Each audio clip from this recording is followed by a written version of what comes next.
grabando, entonces Manuela ya para que empiece la grabación, listo. Adelante, Andrés. Entonces empiezo yo. Si quieres arranca, Jesús. Listo. Buenas tardes para todos. Soy Jesús Soto, el decano de la Escuela de Ingeniería y Ciencias Básicas de la Universidad de IA.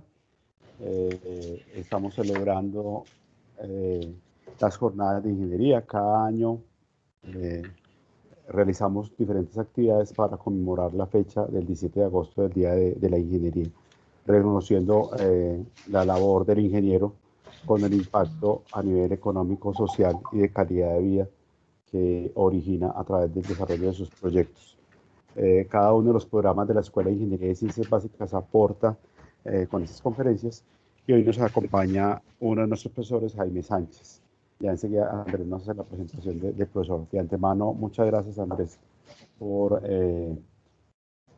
Andrés y Jaime, por haber participado en esta conferencia.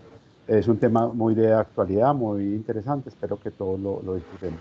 Y les recuerdo que todavía nos quedan 3 días de jornada de ingeniería para que, si están interesados, nos acompañen en estas 3 charlas que nos faltan. Muchas gracias. Adelante, Andrés. Perfecto. Listo, Jesús, muchísimas gracias. Bueno, como les decía Jesús, hoy vamos a estar con el profesor Jaime Sánchez. Jaime es ingeniero industrial.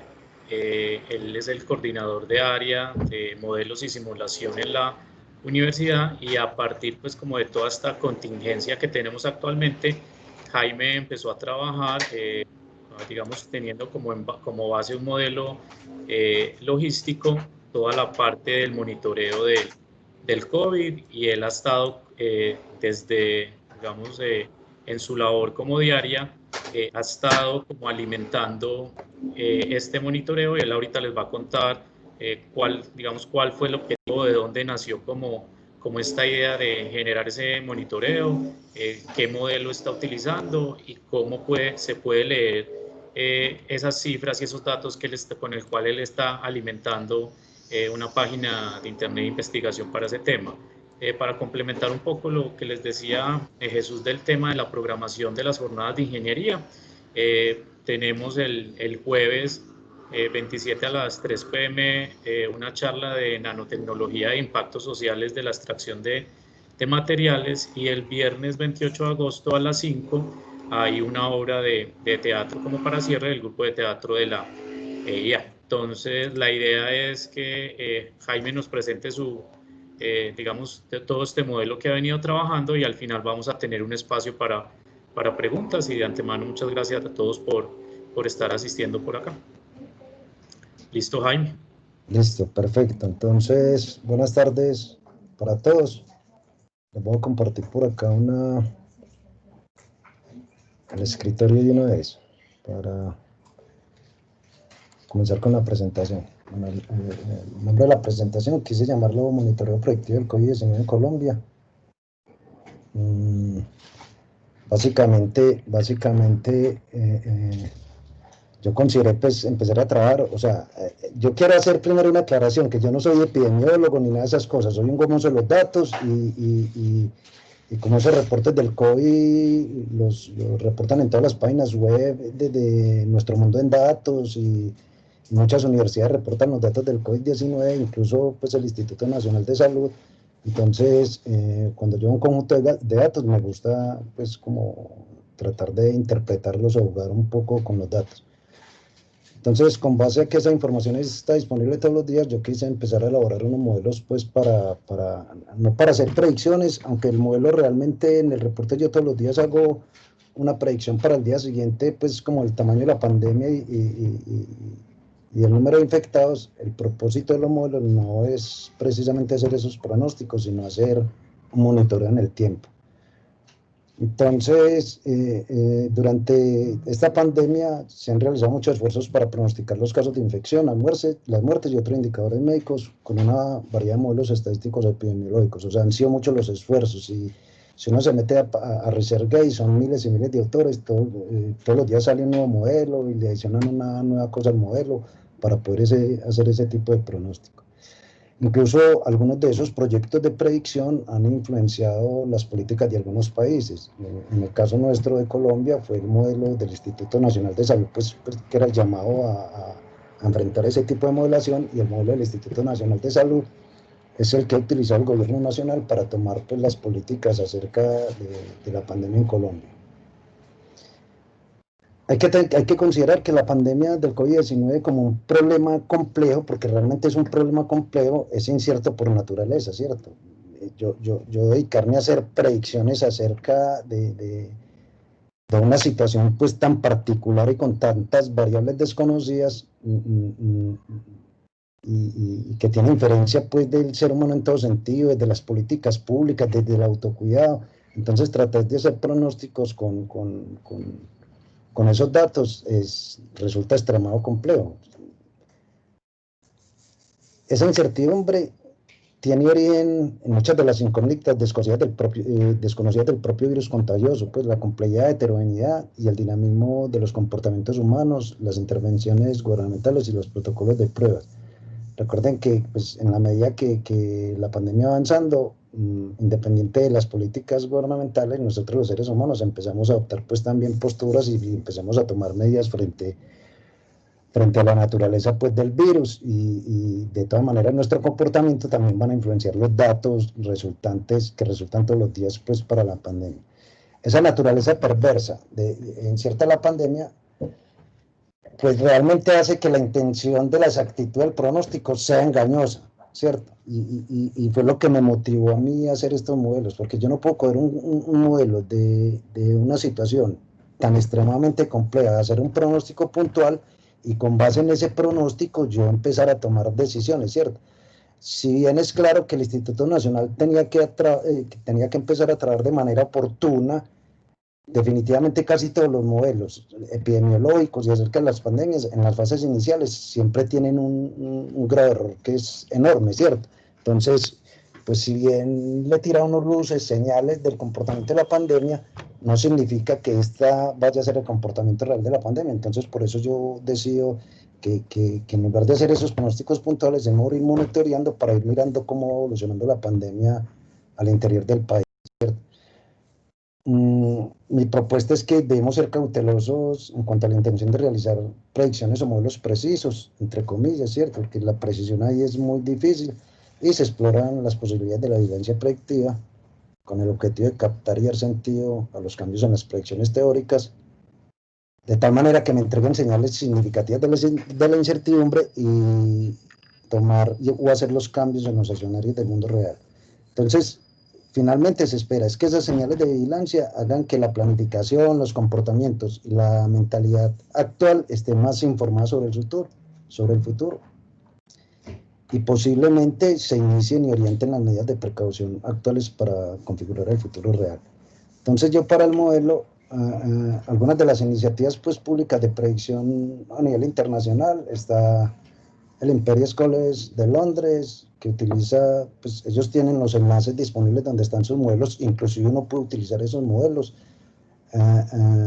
Ellos utilizan algunos modelos de transmisión mecanicista, está la Universidad de Génova, con modelos estadísticos, está el Instituto Tecnológico de Massachusetts, que utilizan un modelo SEIR modificado, el Laboratorio Nacional de los Álamos en Estados Unidos, que utiliza también un modelo estadístico de crecimiento dinámico, y la Universidad de Washington, en Seattle, que también utiliza modelos estadísticos. Y finalmente, pues hay que nombrar al Instituto Nacional de Salud, que viene trabajando con un modelo SIR y le mete algún componente estocástico a los modelos. Antes de continuar, yo como coordinador del área de modelos y simulación, y pues y con la experiencia que tengo en modelos y simulación y con las diferentes discusiones que he tenido pues con mis colegas y profesores, yo siempre he sido partidario que un modelo entre más parsimonioso sea, entre más sencillo sea, me va a dar más señales, ¿cierto? Que cuando yo le empiezo a meter una gran complejidad a los modelos, es muy difícil poder controlar todo ese número de variables en un modelo. Entonces, para el modelo epidemiológico existen modelos que son extremadamente sencillos, que le permiten a uno pues como hacer ese tipo de monitoreo, y más que tener el pronóstico preciso, es mirar el comportamiento pues a largo plazo, desde el punto de vista pues de la complejidad. Uno no se interesa como en los datos puntuales, sino en la evolución misma de la pandemia. Antes de comenzar a mostrar pues como la parte del modelo, quiero hacer como algunas características de los problemas complejos para que ustedes alcancen a mencionar cuál es, por qué la dificultad de obtener estimaciones precisas acerca del comportamiento de la pandemia. En un problema complejo con frecuencia se asocia fuertemente a cuestiones morales, políticas, económicas y profesionales, implican conjuntos de cuestiones complejas e interactivas que evolucionan en un contexto social dinámico, no pueden resolverse con los enfoques analíticos tradicionales, involucran a muchas partes interesadas con diferentes puntos de vista para comprender y tratar el problema. De hecho, pues, en el ámbito nacional se han visto, pues, inclusive las discusiones que han mantenido la alcaldesa de Bogotá con el presidente de la República en cuanto a las decisiones o las políticas tomadas frente a la pandemia. Estos problemas tampoco tienen, no tienen ninguna solución que pueda ser objetivamente probada o evaluada como correcta o incorrecta. No tiene sentido hablar de soluciones óptimas. O sea, uno lo que busca con estos modelos es poder obtener una solución satisfactoria. Cada intento de resolver el problema malvado perverso es una operación de un solo disparo. El esfuerzo para resolver un aspecto del problema complejo puede crear otros problemas. Entonces la pandemia del COVID-19, siendo compleja y naturalmente pues impredecible en un sentido general, sin embargo eso no significa que los análisis objetivos pues y las predicciones que se hacen basados en ciencia y en los datos sean totalmente inútiles. Entonces en este contexto lo que yo pretendo es que se evite la mentalidad tradicional de optimización y precisión en la elaboración del modelo, ¿cierto? Porque inclusive hasta los modelos más referenciados como el de la Universidad de Washington, que ha sido muy referenciado en sus primeros pronósticos, o en los pronósticos iniciales, tenían errores de más del 70%, ¿cierto? Inclusive los investigadores siguieron trabajando en los modelos y los errores de predicción siguen siendo muy altos, pues, con los resultados de la evolución de la pandemia. Entonces yo acá voy a mostrar los resultados del modelo CIR del Instituto Nacional de Salud. Ese lo presentaron en abril 22 del 2020, donde ellos hacen unas predicciones utilizando el modelo CIR. CIR es susceptible, infectado, recuperado, donde ellos predicen el número de casos y muertes estimados a los 100 días de epidemia para los departamentos de Colombia, con un R sub 0, un índice de reproducción inicial de 2.28 y un 11.1% asintomático. Observen esas cifras exorbitantes pues, que arrojó el modelo, ¿cierto? Que con base en ese modelo fue que empezaron a tomar decisiones y fue que, desde mi punto de vista, yo considero que el confinamiento, dictaron las medidas de confinamiento pues obligatorio a muy temprano, pues en un momento muy temprano de la pandemia, y lo que hicimos fue confinarnos, y ya después con la crisis económica pues ya todo el mundo quiere abrir y reactivar pues la economía, pero miren esas cifras exorbitantes del modelo. Solamente en Bogotá pronosticaba 6.230.000 casos y 63.300 muertes.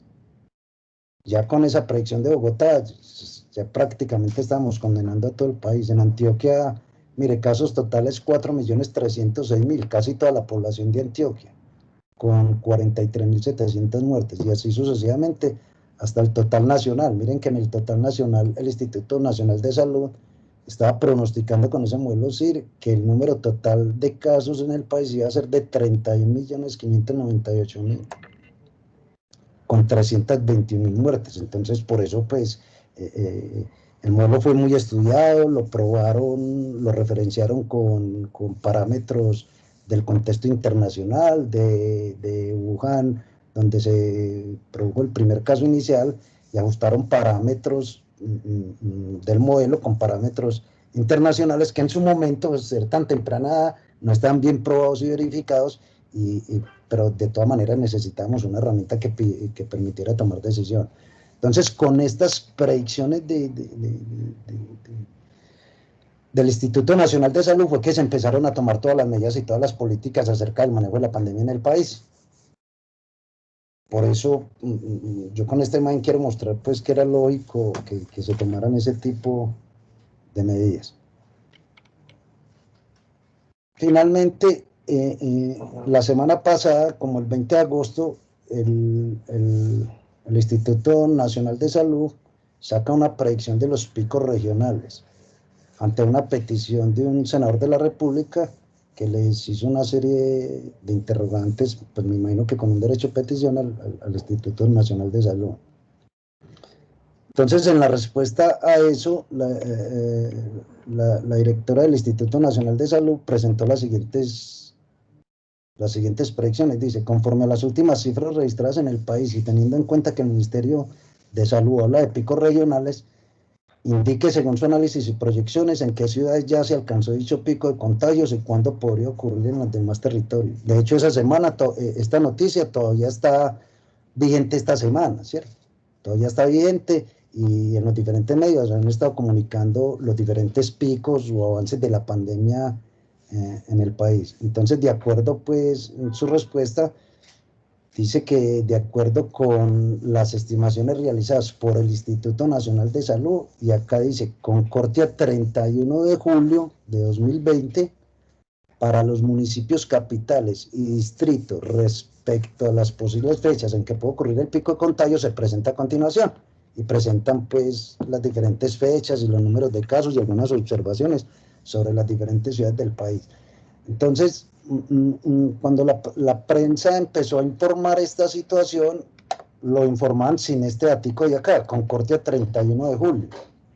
Entonces lo que yo opino es que decir, hombre, pero es que cómo va a ser público una predicción con un corte a 31 de julio cuando yo tengo datos en tiempo real y puedo dar cuenta de la evolución de la pandemia en ese momento, porque a estas alturas, ya a 25 de agosto que estamos hoy, la noticia salió el 21, esas predicciones con ese modelo, con corte el 31 de julio, pues obviamente esos pronósticos ya van a estar desactualizados, porque los modelos hay que estarlos alimentando diariamente con la información que llega. Entonces mire que ahí reportan algunos picos: Bogotá, 6 de septiembre del 2020, Buenaventura dice que ya alcanzó el pico, Cali está para el 10 de septiembre, Cartagena que alcanzó el pico, y así sucesivamente para todas las ciudades y regiones principales del país. Mire que en Medellín el pico está para el 24 de septiembre. Entonces yo lo que yo quise hacer es que, miren, no nos casemos con un solo modelo, miremos varios modelos y miremos qué nos están informando cada uno de esos modelos para tener unos posibles escenarios que yo pueda tomar algunas decisiones con respecto a la evolución de la pandemia real por región. Bueno, otra cosa que, como estaban hablando de picos regionales, pues el modelo ajustado para todo el país viene, pues bien, el modelo que hace la predicción o el monitoreo predictivo para los datos acumulados del todo el país es un modelo que viene muy ajustado, porque para todo el mundo es obvio que cuando yo analizo de manera agregada una situación o unos datos, pues obviamente voy a ganar mayor precisión en la estimación de los parámetros del modelo y en los mismos resultados del modelo. Es como ocurre cuando yo estoy operando una cadena de suministro, ¿cierto? Que dependiendo de mi política, si yo quiero ganar eficiencia o si quiero ganar capacidad de respuesta, entonces simplemente, pues en la eficiencia yo centralizo mis inventarios. ¿Por qué? Porque si centralizo los inventarios van a estar más, los voy a poder controlar mejor, porque las predicciones que yo haga acerca de ese inventario, que está de una manera agregada, va a contener la mayor parte de la información. Entonces, con la pandemia pasa exactamente lo mismo. Los pronósticos agregados permiten, desde mi punto de vista, un mayor control que los mismos pronósticos regionalizados, ¿cierto? O sea, la política, para mí, en mi opinión personal, debería ser centralizada, ¿cierto? Obviamente hay que considerar que hay que tomar políticas con las regiones del país que estén menos afectadas, pero la idea era que desde el principio yo veía que la pandemia tenía que ser manejada de manera centralizada, pero con una buena fuente de información, ¿cierto? No dando un salto al vacío con el primer modelo que me tirara cualquier dato. Entonces, para eso, los métodos que yo utilicé, básicamente, yo no me inventé el método, o sea, como me puse de la pandemia, quise hacer el monitoreo predictivo, explorando algunos modelos ya disponibles, ¿cierto? Yo pues no tenía tiempo de ponerme a elaborar código, sino yo quise mirar algunos códigos abiertos y que estuvieran bien documentados y me simplificaran la curva o el ciclo de vida de la pandemia. Entonces, en esa exploración yo di con unos códigos de Milán Batista. Este es de Eslovenia, es un profesor de Eslovenia, y él tiene unos códigos desarrollados en MATLAB para hacer esas predicciones, ¿cierto? Entonces, los códigos de él consultan en las bases de datos de nuestro mundo en datos e inmediatamente crean los pronósticos. Pero ¿qué es el problema con estos datos? Que estos modelos yo los tenía que ajustar para el país. Además, como el Instituto Nacional de Salud todos los días le va haciendo correcciones a la serie de la curva de incidencia y a la curva acumulada de los casos en el país, entonces casi que a diario cuando yo tiro un informe a mí me toca corregir toda la serie, ¿cierto? Porque en la medida que el Instituto Nacional va reportando, va llegando nueva información y algunos casos que no fueron reportados la semana pasada, durante el día martes, para la información que me llega hoy, ese dato del martes varía. Entonces, inicialmente cuando yo tiro los códigos de Batista únicamente con la consulta de la fuente de datos de nuestro mundo de datos, yo no voy a poder hacer ese tipo de correcciones. Y a nivel global, pues nosotros tenemos estadísticas de la evolución de la pandemia en Colombia, pero yo no tengo en las bases de datos mundiales, yo no tengo la información relevante a las diferentes regiones del país o distritos o a las ciudades del país. Entonces, el ejercicio ahí, más que elaborar el código, era de poder interpretar los datos y alimentar apropiadamente estos modelos que me permitieran ir dando cuenta de la evolución de la pandemia. Como dice acá, pues el reporte contiene las predicciones de la evaluación de la epidemia del coronavirus en Colombia. El ciclo de vida de la pandemia varía de país en país o en poblaciones regionales, y diferentes regiones pueden tener diferentes fases del ciclo de vida en el mismo punto en el tiempo. El modelo utilizado para pronosticar es un modelo logístico, una curva logística sencilla que es susceptible a infectado, y un modelo de múltiples curvas logísticas. Estos dos modelos son completamente fenomenológicos, o sea, dan cuenta de lo que está pasando en la realidad, ¿cierto? Y los modelos son tan buenos pues como sean los datos. De ahí la tarea que yo me puse es de que todos los días tenía que verificar y actualizar la base de datos y alimentar los modelos con los nuevos datos para que el modelo tuviera en cuenta esas correcciones que se iban haciendo en el tiempo en la base de datos. Entonces, estos modelos, si hay un error en la base de datos del Instituto Nacional de Salud, pues precisamente por eso es el monitoreo predictivo, porque ese error, el modelo inmediatamente me va a dar cuenta de ese error, o es que realmente en el mundo real está sucediendo algo con la evolución de la pandemia. Entonces, por eso es que me gustan tanto esos modelos fenomenológicos, porque realmente tienen en cuenta qué es lo que está pasando.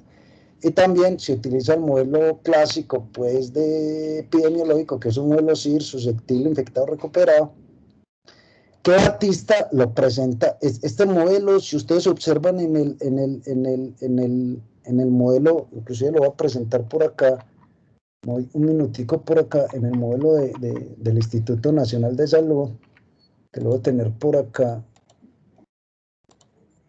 Por acá debemos tener ese modelo del Instituto Nacional de Salud.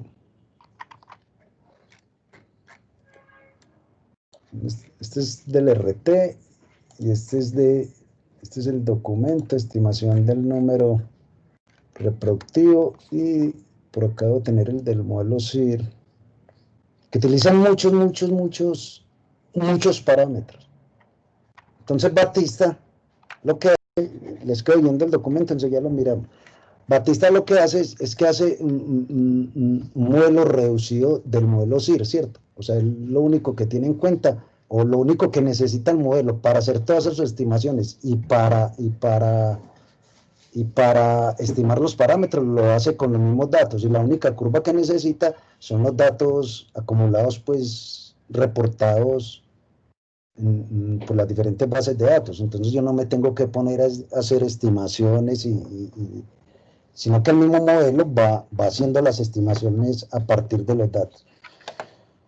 Entonces, con estos modelos de Batista, lo que yo pretendo hacer es mirar el comportamiento y el tamaño final de la pandemia, o sea, mirar esa curvita del tamaño final de la pandemia, porque cuando la curvita se empieza a estabilizar, quiere decir que ya se ganó un control, pues, como apropiado de la pandemia. Entonces, los diferentes modelos que están disponibles pues en estas páginas de MATLAB, que están todos los códigos abiertos, yo lo que hice fue ponerme a estudiar estos códigos, entenderlos bien y poder alimentarlos con la información relevante a Colombia. Entonces, para ello lo que hago es realizar una consulta al Instituto Nacional de Salud, diariamente corregir la información y cargarlos y hacerlo por ciudades. Obviamente esto yo lo puedo hacer de manera muy automática, pero para hacer esto automático, o sea, que se actualice prácticamente en tiempo real, me implicaría un esfuerzo tremendo de elaboración de código, que en este momento, pues, como les digo, yo estoy haciendo este trabajo es por pura goma, simplemente lo estoy haciendo de una manera muy manual.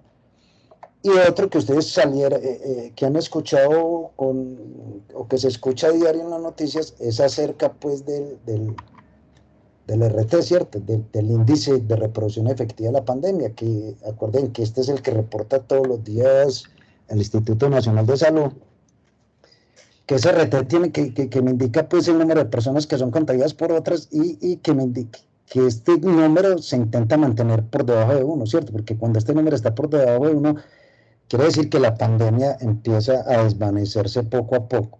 Entonces, para este modelo, el Instituto Nacional de Salud también presenta modelos muy sofisticados. O sea, acá hay un documento completo en la metodología que ellos emplean para detectar para estimar ese índice de reproducción efectiva, ¿cierto? Del modelo SIR, susceptible, recuperado, infectado. Hacen el ajuste con unos modelos y prueban el modelo con los datos de China, ¿cierto? Entonces, como yo soy pues muy gomoso en MATLAB, yo alguna vez había visto un modelo que se llama el Epstein Model, que es un modelo que ha sido elaborado hace mucho tiempo, que permite medir ese índice de reproducción efectiva. El índice de reproducción efectiva solamente necesita un parámetro en el modelo que yo necesito, que es el intervalo serial. El intervalo serial que es como el tiempo entre dos contagios sucesivos, que considera también el intervalo de reproducción de la pandemia. Entonces, él necesita, para poder ejecutar, él puede utilizar varias información. Uno, se puede sacar de las bases de datos, de los datos de los pacientes, o hay trabajos que se dedican a hacer la estimación del intervalo serial de una pandemia determinada y lo reportan en la literatura, ¿cierto? Entonces, ahora en el COVID-19 muchos investigadores se dedicaron a estimar la distribución de probabilidad del intervalo serial de la pandemia, y yo con ese intervalo serial empiezo a generar pues reportes también pues del RT acá en Colombia y en las diferentes regiones del país. Cuando yo miro los RT del Instituto Nacional de Salud, a veces encuentro pues como inconsistencias, pues porque a veces, por decir como en el caso de Barranquilla, donde la pandemia ya se está estabilizando mucho, los RT reportados por el Instituto Nacional de Salud yo los veo muy altos, cuando realmente está bajando el índice de contagio, y yo noto pues, y he validado inclusive con otros RT, porque también en este momento hay miles de páginas donde usted puede calcular ese RT para los diferentes países, ¿cierto?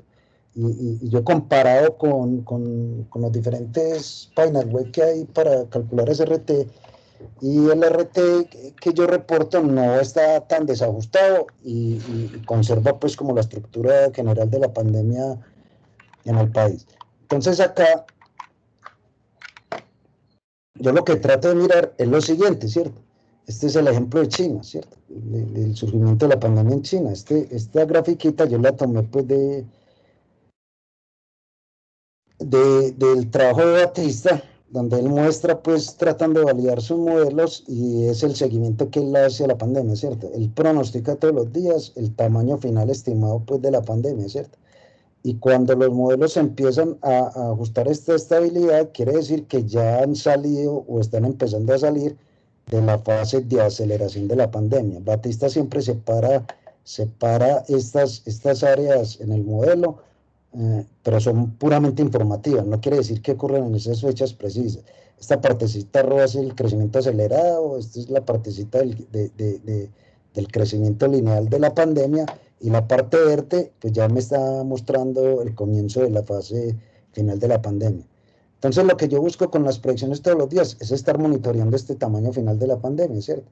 Y mirar pues las curvas de incidencia todos los días y cuándo va a ocurrir el tamaño del pico. Entonces, de esa manera yo comienzo pues como los pronósticos. Este es el del índice RT pues para Colombia. Inicialmente yo utilizaba este Piestin que el código fuente está elaborado en R, pero el profesor Batista también lo implementó en MATLAB, y para no estar intercambiando de software, pues seguí utilizando los códigos de Batista, porque inicialmente yo utilizaba el código R para elaborar o hacer esta estimación pues del RT. Este RT lo calculo con un intervalo de 14 días, que es lo normal que se calcula, y lo actualizo diariamente. Entonces acá está el RT pues para el país. Quiero mostrarles por acá el código de los códigos de Batista. Por acá en los códigos de Batista, por acá los tenemos. Acá están los códigos que está el algoritmo FitVirus, que este es para estimar y hacer la regresión pues del modelo logístico. Está el algoritmo FitVirus COVID-19, que es para el modelo CIR de Batista, y está el FitVirus 20, que es para estimar varias curvas logísticas, ¿cierto? Este modelo que me tira varias curvas logísticas tiene un mayor poder de predicción que los otros dos modelitos, ¿cierto? Que los otros dos modelos de una sola curva logística o de las múltiples curvas logísticas. Y acá finalmente él reporta cómo estimar el intervalo serial. Entonces, ¿qué es lo que hago yo acá con los datos del Instituto Nacional de Salud? Pues bueno, es claro para todo el mundo que el Instituto Nacional de Salud reporta pues todos los días los casos diarios, y yo los puedo ver esta es la página del Instituto Nacional. Él me hace el reporte diario, me muestra los casos o el panorama pues nacional. Él me lo muestra inclusive por regiones, él me lo muestra acá por regiones. Pero en este modelo únicamente es informativo, o sea, cuántos casos se dieron, cuántos positivos hubieron, cuántas muertes hubo, cuántas UCI se ocuparon en el día, pero realmente no hace ningún ejercicio de predicción, simplemente me va reportando los casos que se van metiendo a la base de datos. También me muestra los casos pues como por departamento, y yo puedo tirar pues en el sistema de datos abiertos del país, yo puedo tirar pues como cualquier consulta. Yo quiero ver, por decir, yo puedo ver la evolución de la pandemia por departamentos o distritos. Entonces acá me muestra el número de casos acumulados en Bogotá, Antioquia, Valle del Cauca, Barranquilla, y uno puede ir viendo la dinámica de la evolución de la pandemia acá. Este también me lo puede entregar pues por ciudades, ¿cierto? O sea, por la ciudad de ubicación. Y generalmente él utiliza para esta serie es el reporte web de notificación pues de la infección. Entonces yo para los modelos también utilizo, que es el mismo que utiliza el Instituto Nacional de Salud, es el FOCHE, el campo de la fecha de reporte web pues de la infección. Y acá me va mostrando para todas las ciudades, y acá se ve pues un Pareto fácilmente pues que el 20% es responsable de la evolución, que solamente el 20% de las regiones o de las ciudades son responsables de casi toda la evolución pues de la pandemia en el país. Entonces con estos datos lo que yo hago prácticamente es consultar, tirar una consulta en Excel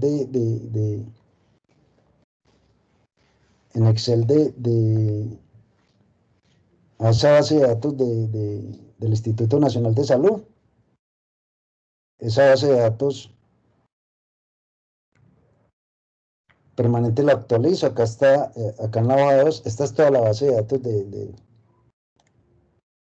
del Instituto Nacional de Salud. Entonces me muestra acá pues todos los campos de la base de datos, y me muestra el número de casos que han reportado diariamente. Entonces con esta base de datos yo empiezo a hacer Primero empiezo a sacar las curvas acumuladas de contagios para cada región o ciudad o para donde yo quiera. Esta serie es la que yo digo que todos los días hay que estar corrigiendo, porque como le digo, cada que llegue nueva información es nueva información para el modelo. Entonces, antes de yo tirar una corrida al modelo, yo tengo que actualizar esta serie. Yo tengo que actualizar esta serie para que el modelo tenga en cuenta esa serie. Entonces, igual lo empiezo a hacer por regiones, por distritos, por ciudades, en el último informe tiré el del Valle de la Aburrá completo, porque uno puede hacer la consulta que quiera. Y para ese índice RT, también para el índice RT, él me pregunta las poblaciones, para poder calcular bien el RT y la incidencia por cada 100.000 personas, él me pregunta el tamaño de la población, pues para cada región o ciudad. Entonces, para esa región o ciudad, yo utilizo estas proyecciones pues, del DANE para el 2020, ¿cierto? Que son pues como el último informe del DANE en proyección de población. Entonces utilizo acá para las proyecciones de 2020 para poder calcular SRT.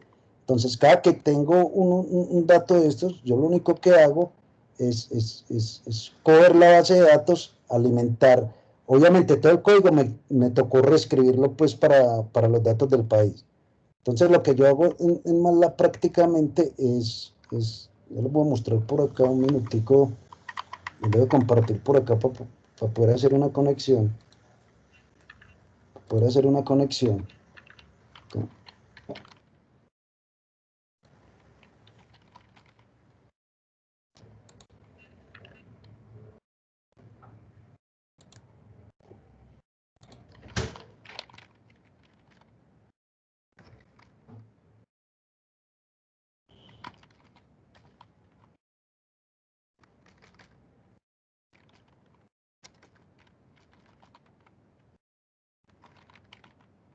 Ya vuelvo con ustedes.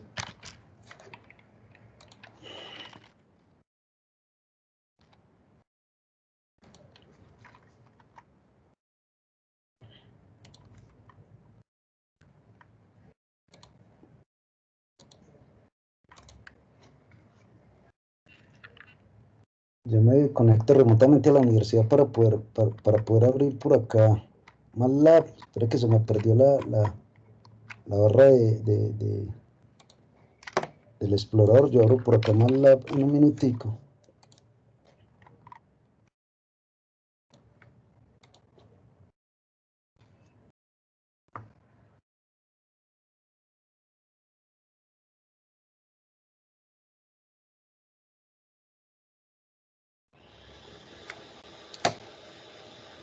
Entonces, realmente lo que me toca hacer es todos estos códigos de Batista me toca ajustarlos para Colombia y alimentarlo con los datos de Colombia. Entonces, por ejemplo, acá en el modelo de la curva logística, que es el que me da cuenta del tamaño de la pandemia,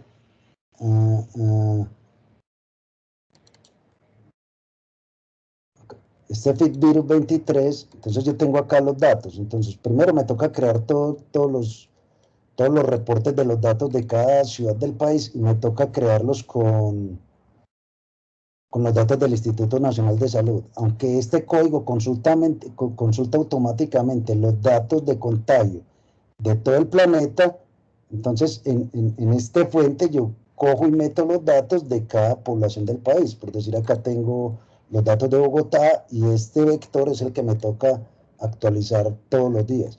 Entonces, por decir, acá están los datos de Colombia y es simplemente ajustar el modelo para tirar, por decir, el pronóstico de hoy. Entonces, con estos datos de Colombia, yo simplemente vengo y ejecuto el código o la función que me llama el pronóstico y acá meto, por decir, los datos de Colombia. Yo solamente reporto la evolución, pero el modelo a mí me arroja cualquier tipo de información. Entonces, mire que yo tiro acá los datos de Colombia, inmediatamente, este es el de la curva logística. Él inmediatamente me tira la predicción.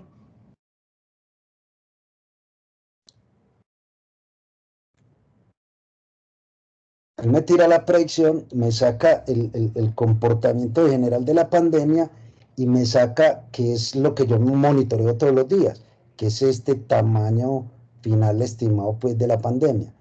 Él también en el algoritmo, él hace estimaciones a través pues, de los modelos matemáticos internos, él hace estimaciones que realmente es fácil obtener este tamaño final de la pandemia, porque yo convierto esto en un modelo determinístico que me permite calcular esa variable. Entonces el modelo, básicamente yo tiro estos modelos solamente para ver este comportamiento del tamaño final de la pandemia, como en el ejemplo de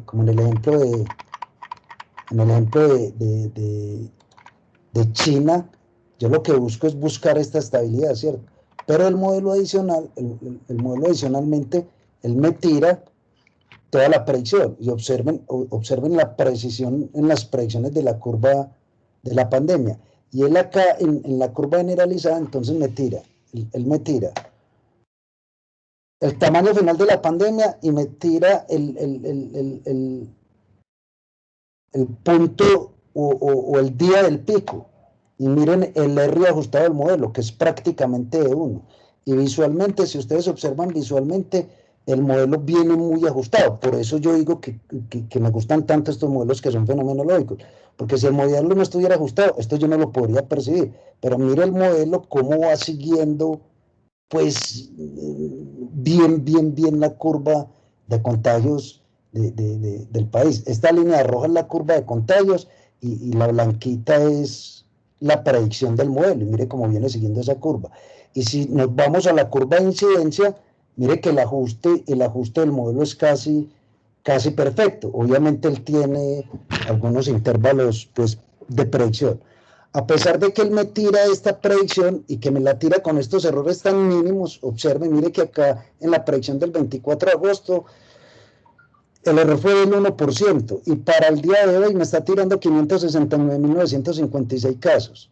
Y en cuanto a la incidencia, el error es apenas del 10%, o sea que los modelos vienen muy ajustados. Entonces lo que yo busco con los modelos básicamente es observar estas curvas, observar esta curvita acá prácticamente. Pero tampoco me quedo con esta curva, porque el modelo SIR me puede estar dando cuenta de otra situación que esté pasando con la evolución. Entonces el modelo SIR, que es susceptible infectado recuperado, que utiliza otros esquemas y es reducido, lo único que utiliza, él también me tira predicciones acerca del comportamiento de la pandemia. ¿Qué busco yo cuando tiro los tres modelos? Es mirar la convergencia de los diferentes modelos, y en la medida que los modelos se van ajustando más, entonces ambos modelos convergen y me tiran los resultados más o menos de la misma forma. Si bien es cierto, mire que acá el modelo logístico me pronosticaba el pico para el 22 de agosto. Observe que acá el modelo SIR me lo está tirando para el 24 de agosto.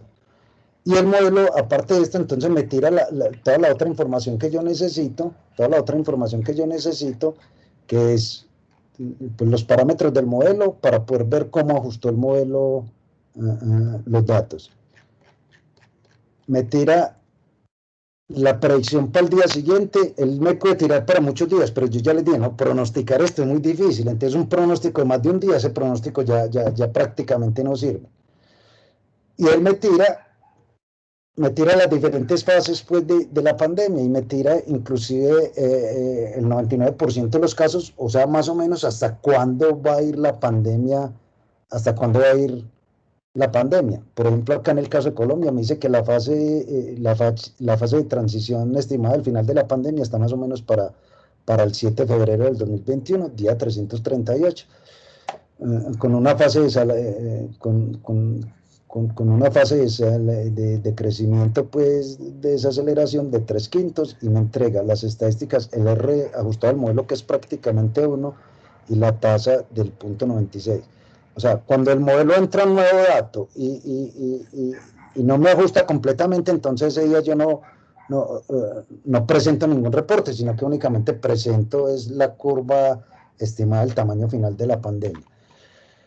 Y para completar eso, entonces también comparo con algunos modelos. Cuando yo tiro el modelo de regresión de múltiples curvas logísticas, esas múltiples curvas logísticas me puede tirar la evolución de la pandemia solamente con una curva logística. O sea, que esas múltiples curvas logísticas se convierte en un solo modelo logístico. Y al convertirse en un solo modelo logístico, pues entonces es lo mismo que estoy reportando acá. Pero si él detecta varias olas en la evolución de la pandemia, él inmediatamente, si hay varias olas en la evolución de la pandemia, él inmediatamente las detecta y tira una curva logística para cada ola. Entonces voy a mirar, por ejemplo, en el caso de Antioquia, que es el que más nos preocupa, pues, como a nosotros. Ahí está el índice de incidencia, mire que ya está, pues, estos modelos me lo están reportando por debajo de 1. Este Piestin me tira el RT independiente de los modelos logísticos y CIR, ¿cierto? Y el modelo CIR y el modelo logístico me da cuenta de la evolución. Entonces mire que acá en Antioquia venía muy desbordado, acá como los pronósticos del Instituto Nacional de Salud, pero observe que ya la curva empieza a buscar una estabilización. Y es el reporte que yo tiro acá y me va informando el tamaño de la pandemia. Este es el modelo CIR. Acá en este caso, el pronóstico para el día de hoy es inferior a la cantidad de contagios. Entonces el modelo falla para el pronóstico, pero él me sigue dando cuenta de la evolución de la pandemia. Mire que este viene un poquito como más desajustado. Pero el que más me preocupa y me gusta ver que es otro futuro escenario es el modelo de múltiples curvas logísticas. Entonces, que también sirve para decidir y yo no lo puedo dejar de considerar. Si bien el modelo CIR y el modelo logístico me están diciendo que hace rato pasamos por el pico de la pandemia, observe que el modelo de múltiples curvas logísticas me está diciendo, venga, esos datos me están diciendo que usted en esa región tiene 2 posibles picos. Entonces mire que acá está un pico que es el que está reportando los otros modelos, que fue más o menos aproximadamente en la primera semana de agosto, pero me dice que por acá, finalizando septiembre, puede haber un ligero incremento y va a haber otro pico en la pandemia. Entonces mire que la fecha de crecimiento acelerado de la pandemia la corre casi hasta noviembre. Entonces este es un escenario que yo no puedo pasar por alto, ¿cierto? O sea, yo lo tengo que considerar a pesar de que estos 2 modelos vienen coincidiendo mucho. Entonces, yo para poder decir, yo tengo que considerar los 3 modelos y nunca dejar de pasar por alto las señales que me está dando este modelo, que posiblemente puede haber una reincidencia, pues, de la pandemia. No una ola generalizada. Entonces, lo que yo busco con estos modelos es, estos son los datos, pues, de hoy, y yo todos los días tiro un reporte, por decir, este fue el del 23 de agosto, y lo que hago es reportar, que la gente va tomando, pues, como decisiones con ello. Pero me va a ir a un caso particular, acá no lo tengo, me va a ir a un caso particular, que es lo que busco yo generalmente con el modelo. O sea, me voy por acá para el del 23, para el reporte del 23.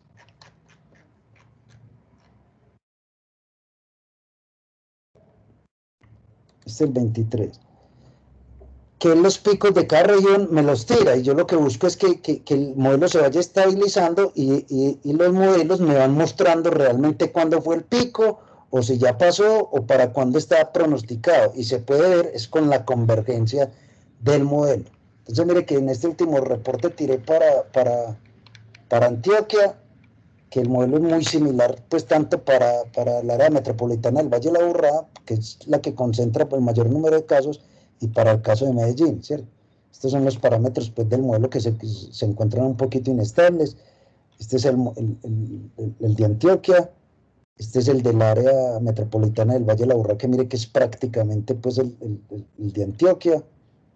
Está el modelo CIR, el modelo logístico, y mire que acá ya venía, el del área metropolitana ya tenía la fase inicial, pero él me está tirando señales, ¿cierto? Y mire cómo va ajustando el modelo de bien. Entonces yo no puedo basar mi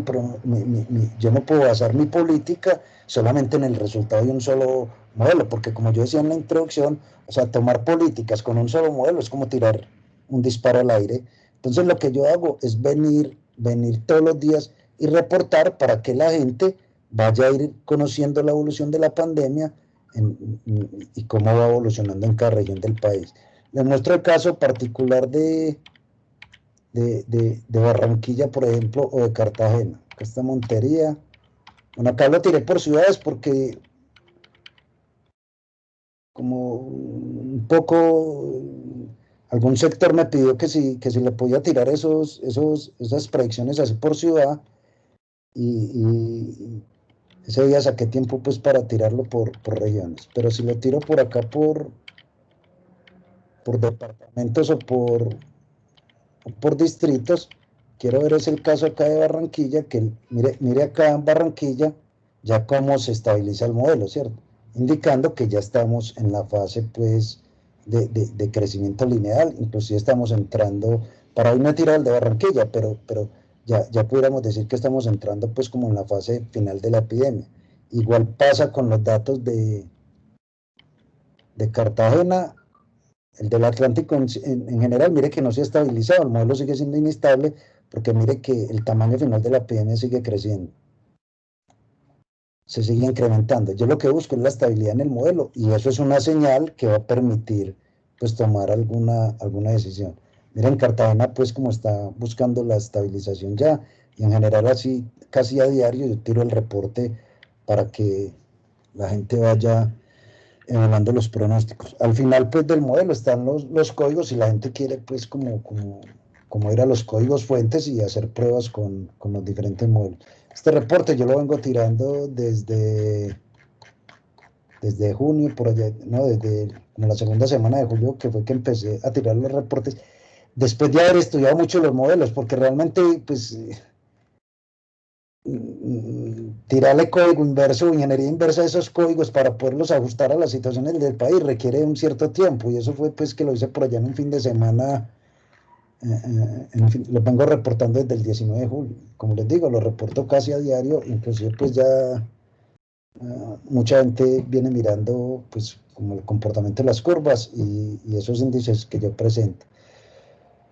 Si quieren alguna especificación más, pues como por los códigos o los algoritmos pues matemáticos que utiliza el modelo, ahí en la presentación yo dejo los códigos de Batista y los documentos de Batista que se pueden reportar, pues que se pueden ver, donde pueden encontrar todo el detalle pues de la modelación matemática, pero es relativamente sencilla. Estos modelos son muy parsimoniosos, no meten información rara y permiten un seguimiento real de la evolución, no se concentran tanto en este pronóstico de un día para otro.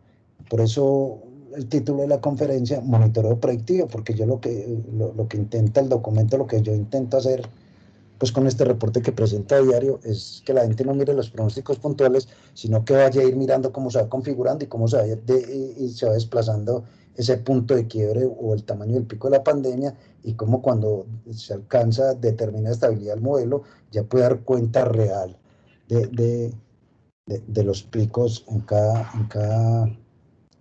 municipio y en cada situación, porque lo que me preocupa, lo que me preocupa a mí, es que, por decir, en ese informe de los tamaños del pico de la pandemia, como en el caso, pues como en este informe del colombiano y el tiempo, que fue la semana pasada, entonces la gente empieza a especular con esto, pues empieza a especular con estos picos, con estos reportes, cuando son reportes de un modelo que tiró un ajuste con datos del 31 de julio. A esta fecha la pandemia, ese pronóstico ya prácticamente se vuelve obsoleto. Entonces la gente empieza a especular, no, que es que en Medellín ya pasó el pico, que en Bogotá se está entrando, que en Bogotá es el 23. Si ustedes van y observan el reporte, ustedes perfectamente pueden mirar cómo es la evolución del modelo, para llegar a predecir con una cierta, a predecir no, a mirar, a buscar una estabilidad en el momento en que ocurre realmente el pico.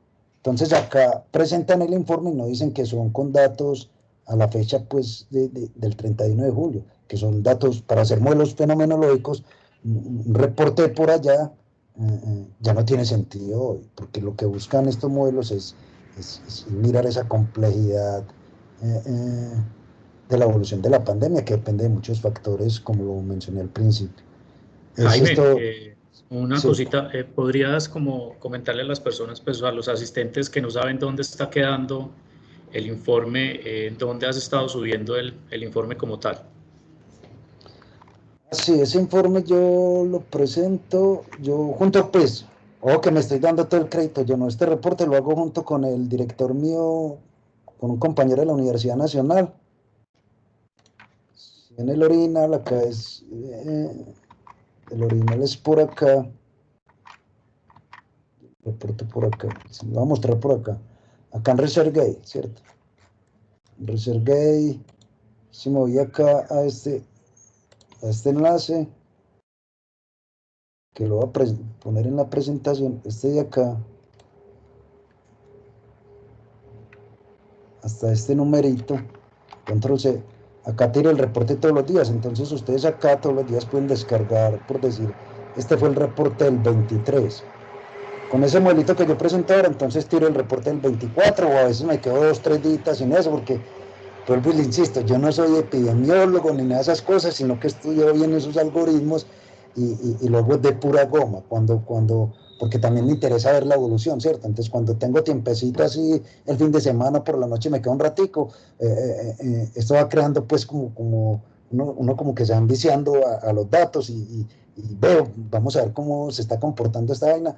Y fuera de eso, porque con el profesor mío o el director mío, pues que va a ser mi director en los estudios de doctorado, él también cacharrea mucho pues con el modelo, y ya hay pues como un poquito de comunidad alrededor del modelo, e inclusive en el WhatsApp la gente empieza a opinar y a comparar, bueno, a cuál le creemos, a cuál no le creemos, qué le decimos, qué tales, me mandan modelos de otros ajustes donde a la curva de incidencia le quieren ajustar una distribución normal, los informes, si ustedes notan en este artículo, pues del periódico, la gente está realmente insatisfecha, y así nos llevan de pronóstico en pronóstico, y cuando alcancemos dicho pico ya comenzarán a hablar de la segunda ola, y mientras tanto los chinos de Wuhan haciendo fiesta múltiple, pues la gente opina, y realmente la gente quiere estar informada, pero mire que se muestra el descontento de la gente, porque realmente pues no hay un seguimiento claro acerca de la evolución de la pandemia. Yo digo que si la gente pudiera acceder a ese tipo de modelitos de reporte que yo estoy haciendo junto con mi profesor, pudiera armarse una mejor idea de la evolución de la pandemia, ¿cierto? Inclusive sirve para fijar políticas, inclusive personales. Simplemente hay que interpretarlo mejor. En el reporte, por eso en el reporte únicamente se muestra la curva, dónde va la pandemia, para que se vea el ajuste pues, de la curva, del modelo a la curva real de la pandemia. Y ese tamaño de la pandemia, que lo que siempre buscamos es mirar cuándo se está alcanzando esa estabilidad. Obviamente, eso hay que tenerlo con cuidado, porque si miren acá, estos son los informes de Batista para el Loemia, que yo pues estoy siguiendo. De hecho, con Batista, con el profesor Batista, yo he construido pues una buena sinergia, porque él a veces reporta datos y yo anoto algún error, y cuando yo corrijo algún error, él al siguiente informe lo tira con el error que yo, pues con la corrección que yo hice, o viceversa. Él tira uno, yo con un error. Mire que acá el Epiestin, él lo tira con SI de 4.6 más 1,1. Y el Epiestin que yo tiro, acá, es con un intervalo serial de 4.7 y una desviación estándar de 2.9. Batista y yo estábamos utilizando el mismo documento de referencia para este intervalo serial, que fue presentado por Nashima ahora en junio. O sea que ya son modelos muy confiables acerca del intervalo serial. Miren que acá él reporta con 4,6, y todos los días mira mi informe, yo miro todos los días el informe de él, y entre los dos vamos haciendo correcciones. Ambos para ese intervalo serial utilizamos Denisura et al, que la media de ese intervalo serial es de 4.7 y una desviación de 2.9, y él venía utilizando otra media y otra desviación que puede tener una incidencia profunda en la estimación de CRT, ¿cierto? Entonces yo con él he creado buena sinergia, porque de allá en Eslovenia todos los días miran cuando yo tiro un informe, ellos todos los días miran mi informe. Y yo todos los días, a mí todos los días me llega el informe de ellos. Entonces, entre los dos hemos hecho pues así como un esfuerzo y a veces pues nos preguntamos en el chat pues de acá, en el chat en el chat de Batista, que es el propietario pues de los códigos del modelo. Entonces me parece pues que el ejercicio es un ejercicio bacano, tira mucha información, yo espero que la goma mía pues le haya servido a mucha gente. De hecho, inclusive hace días varias gente de la industria aeronáutica me estuvieron contactando que para que les explicara un poquito los modelos ya un poquito de manera más detallada, porque ellos quisieran utilizar los modelos para poder establecer pues como diálogos con los alcaldes o con las diferentes regiones, porque la presidencia de la República dejó en potestad pues de los alcaldes la reactivación de esos sectores y pues yo compartí, yo le digo no, o sea, yo no estoy vendiendo nada y tengo la misma claridad de Batista. Estos modelos son completamente académicos, estos modelos no son comerciales. Ahora bien, si el modelo le sirve a usted, entonces yo tiro el informe, pero yo lo reporto acá en ResearchGate y descarga el informe que yo tiro en ResearchGate. Y si ya necesitas un apoyo, pues como para validar un poquito los modelos y mirar la estructura matemática de los modelos, lo podemos realizar, pero mi intención es que la gente pueda ver acá, pues, o la comunidad en general, pueda ir mirando ese reporte diario acá y se vaya armando como una imagen de la pandemia. Quería compartir esta goma con todos ustedes, no sé si hay alguna pregunta.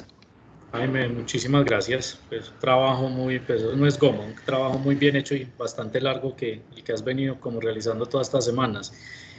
No sé quién tiene alguna pregunta, nos puede levantar la mano la persona que tenga alguna pregunta para Jaime.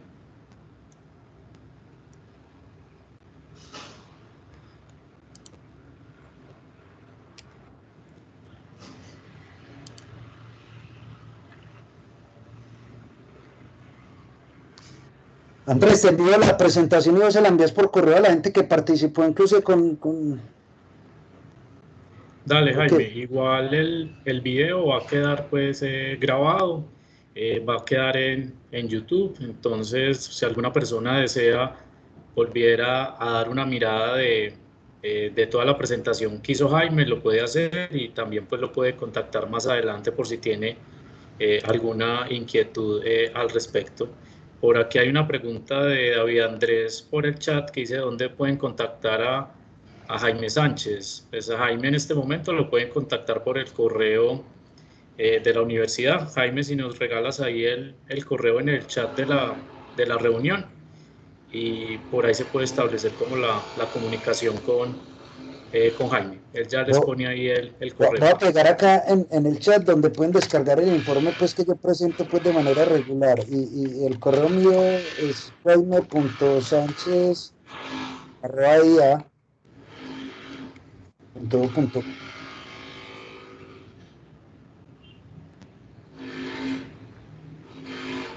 Cualquier cosa, pues, si tienen una pregunta más profunda acerca de la estructura matemática del modelo o alguien quiere estudiar el código conmigo, ahí me ven y miremos detallando cada parámetro y cada variable del modelo,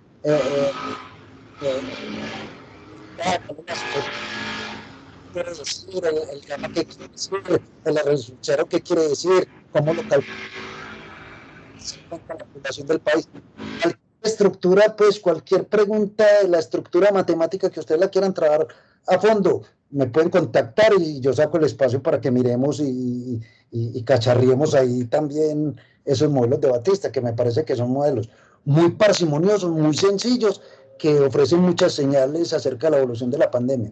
Yo siempre he considerado que en el modelado, entre más parsimonioso sea uno con los modelos y menos ruido le meta al modelo, el modelo me puede, resulta más estable y me puede dar más señales de la evolución de un fenómeno particular, que cuando empiezo a meterle toda la complejidad al mundo de los modelos, pues la gente empieza a violar el concepto de modelo, ¿cierto? Porque es que un modelo es una representación simplificada del mundo real. O sea, yo no tengo que detallar los modelos con todos los datos de la realidad, porque el modelo nunca va a alcanzar la estabilidad y empieza a tirar esa información extremadamente loca, como la información presentada al inicio por el Instituto Nacional de Salud, que con razón yo dije, no, pues que con razón nos confinaron tan temprano, con esas cifras pues tan locas, nos teníamos que confinar pues, y yo siendo el presidente de la República y sin ningún conocimiento de esto, y que llegue la directora del Instituto Nacional de Salud